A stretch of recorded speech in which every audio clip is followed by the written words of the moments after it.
Today we are with young and dynamic professor Michael M Goldman.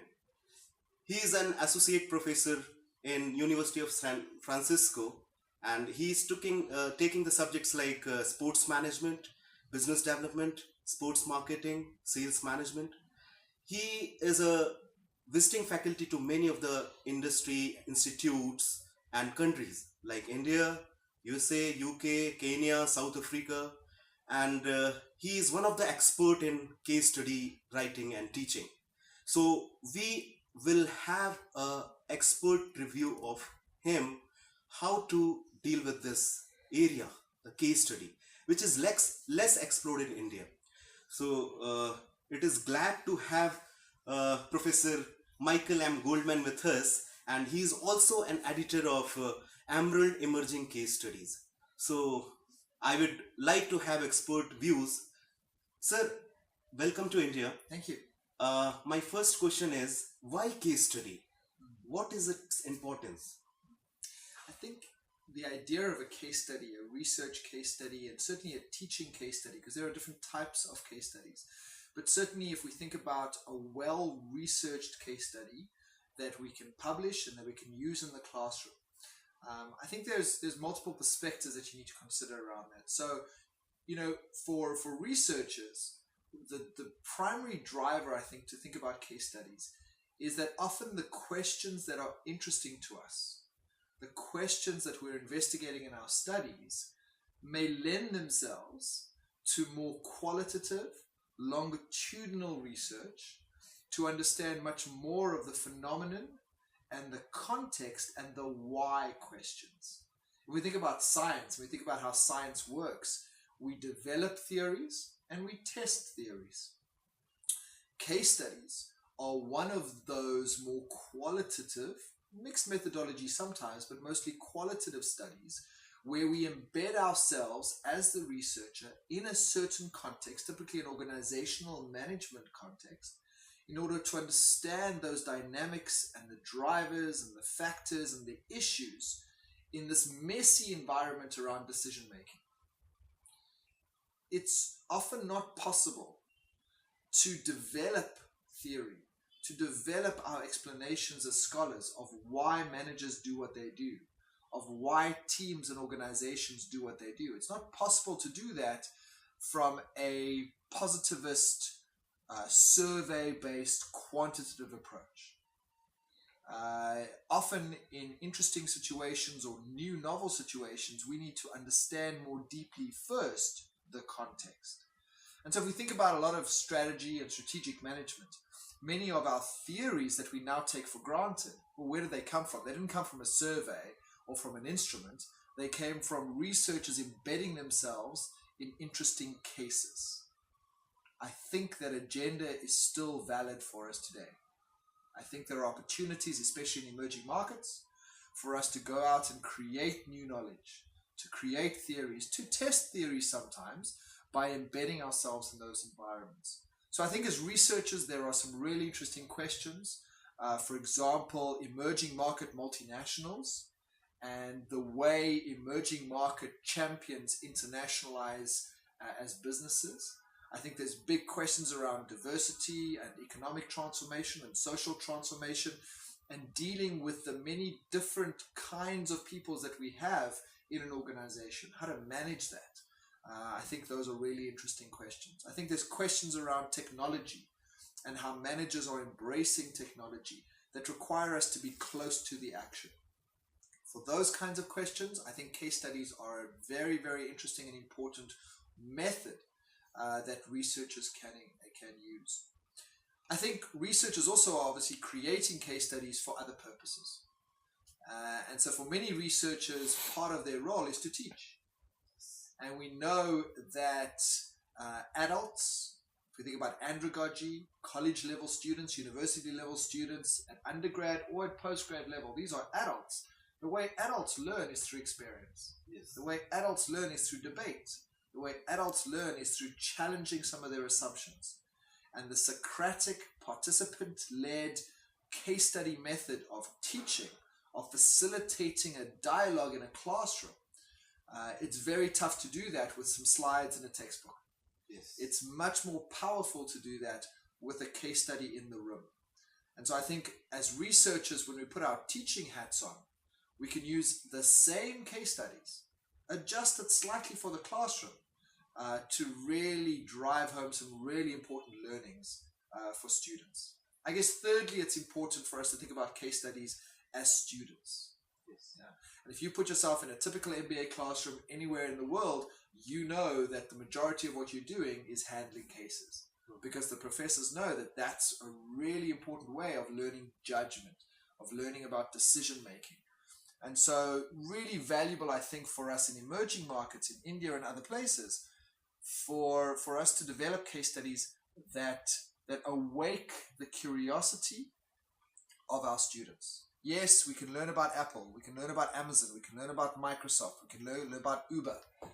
But what about Infosys and Wipro and TCS and the many other firms that are about to explode on our radar? Why aren't we writing those stories? Why aren't we getting our students to learn from those businesses as well?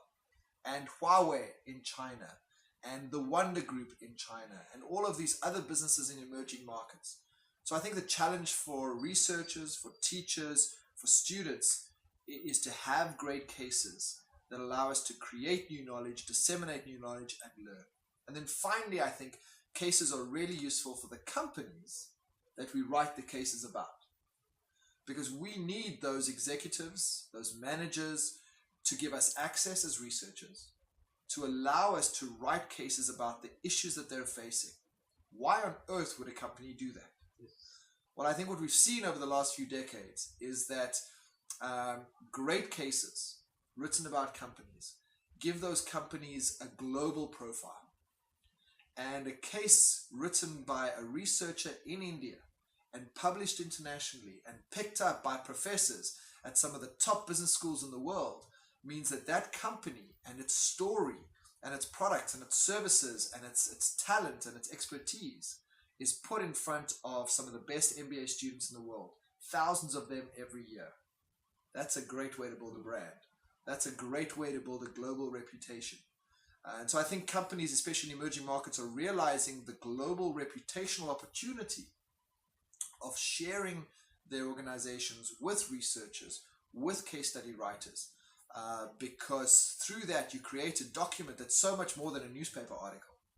It's an in-depth, detailed, well-researched piece that students really want to dig into, and they learn so much about companies that allow those companies to then hire some of the best students in the world, because they know about the company, they know about its strategy, they've thought long and hard about the issues that companies facing.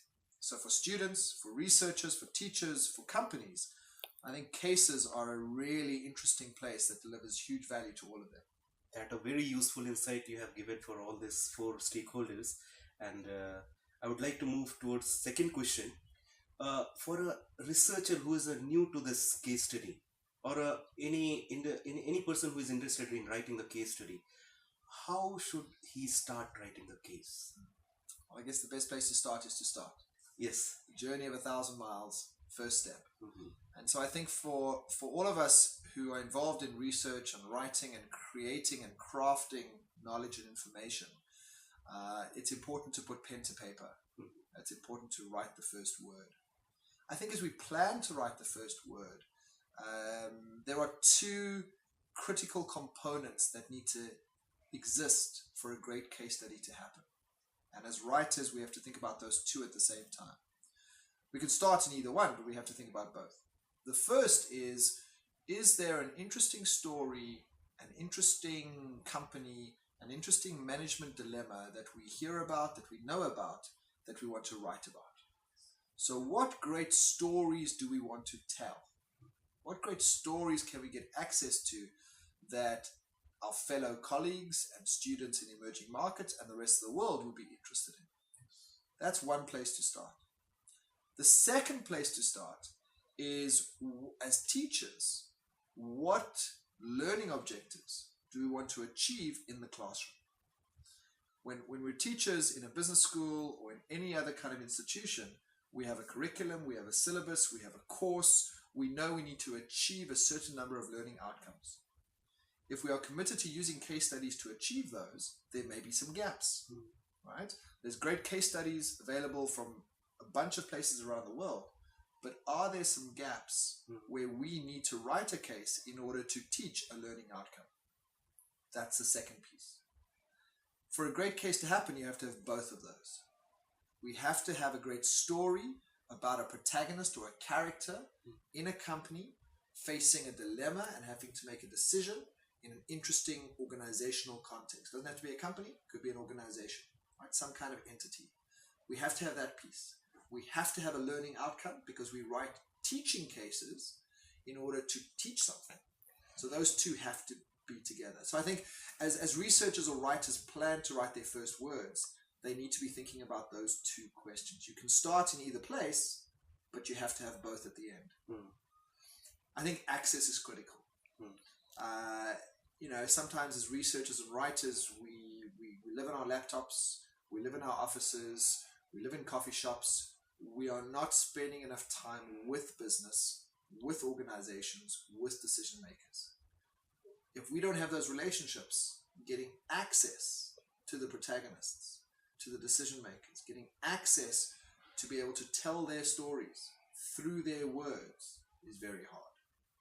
So I think the other thing we need to do as we prepare to write the first words is we have to get out there. We have to be networking. We have to be building industry relationships. We have to see our role as researchers and teachers and academics and writers. We need to see our role as connected with industry. We cannot be in ivory towers. We cannot be disconnected from the phenomenon or the context that we are interested in. If you are interested in the way managers, entrepreneurs, teams, companies, industries work, that's where you should spend time. And so I think that allows us to have the access. You can have the most wonderful idea for a case, but if you can't get access to the protagonist, the case is never going to get off the ground. So when you have those three pieces, you have the great story, you have the great teaching objective, you have some kind of access, then you go and have some cups of coffee. And you have many conversations and you do good, qualitative, in-depth, longitudinal research, right? Interviews, conversations. And then you start crafting the case study. I think the great thing about case studies, understanding that there's a case study that a student gets or that is published, and then there's a teaching note or an instructor manual that is written just for the professor. There's a fairly accepted international structure for both of those. Not a paint by numbers, but a fairly accepted structure. And so I think once those three pieces are in place, follow the structure and you can start to put words into sentences, into paragraphs. And I think the final comment I would make on that is collaborate. Collaborate, be open to peer review. Like with any piece of work, you want that feedback to make it better. And I think cases especially, you want great case teachers and great case writers in other parts of the world to give you feedback on whether they would teach your case, whether they would use your case. And if they won't, you got to find out why. And see if you can incorporate some of that to make your case better. Because at the end of the day, we want a case to be used everywhere. We want our stories of our managers, our entrepreneurs, our companies to go global. And so you want that feedback, you want that interaction. That is also one of the way to communicate your idea and gain the experience and criticism goals around. Moving towards the third question, would you please give some of the suggestions for our budding Indian researchers for do's and don'ts while writing the case study? I think some key things to keep in mind as you get into the nuts and bolts of putting the case together, given our previous comments. I think it's really important to keep the audience of the case in mind. Who are you writing it for? You can write a case for yourself that you can teach in your classroom. If it hasn't got wider appeal, it's probably going to be tough to publish that. But that's fine if that's what you choose to do with your piece of work. Many researchers, though, would like some kind of broader acknowledgement and some kind of broader reach. And so if you're writing internationally, I think this is a challenge for us in emerging markets. If we think about North America and Western Europe, if we're writing for that market, we need to keep that market in mind. It's good marketing principles, right? To have the customer in mind when you're developing a product. Similarly, we're developing a case study that we want a professor in North America or Western Europe to use. We need to think about what kind of cases do they typically use and what are they looking for in a case. And certainly as editor of Emerald's Emerging Market Case Studies collection, and my work in East Africa and Southern Africa, often we see cases that are good for the context in which they were written, but they have limited appeal outside of that. And certainly as an editor, that makes it a little bit tougher to publish those, because it's interesting, it's fine, but it doesn't have some of that wider reach. I think that's important. I think the other tip I would give is it's a distinctive literary style. Case studies are a distinctive literary style. And if you think about, if you want to be a musician, let's say you want to be a jazz musician, you don't learn how to be a jazz musician from a book, right? The place you learn how to be a jazz musician is in a jazz club. Yes. And you go and spend time and you hang around with other jazz musicians. And you consume the way they're playing and the way they're creating, and that inspires you to create your own. I think it's the same when we think about our research and our writing. Are we hanging around with other people who are doing what we want to do? Are we hanging on their coattails? Are we collaborating with them? Are we reading their work? If we want to write case studies, let's read case studies. Yes. If we want to write case studies, let's teach with case studies. How many case studies are we reading in a typical week or a typical month? Because there are great case studies being produced all the time. And if we want to be part of that, if we want to contribute to that, we want to consume and absorb as much as possible of the skill and the art and the craft of people who are doing this around the world. So, sometimes the way to get inspired is to read some of the new great cases that are coming out this semester and think about how that might inspire you to create the next great case for the next semester. That's really great insight. And as per the professor, you should live and breathe with the case in order to write the case study. And I hope this interview would be useful for my Indian researcher. And if you want to write the cases, there is one comment by our professor that why the cases are not coming from India. It should come. It is a land of opportunity. So I hope this short interview would be useful for you to understand the case study, and it would be more useful to sensitize you to begin writing the case study. Thank you, Professor.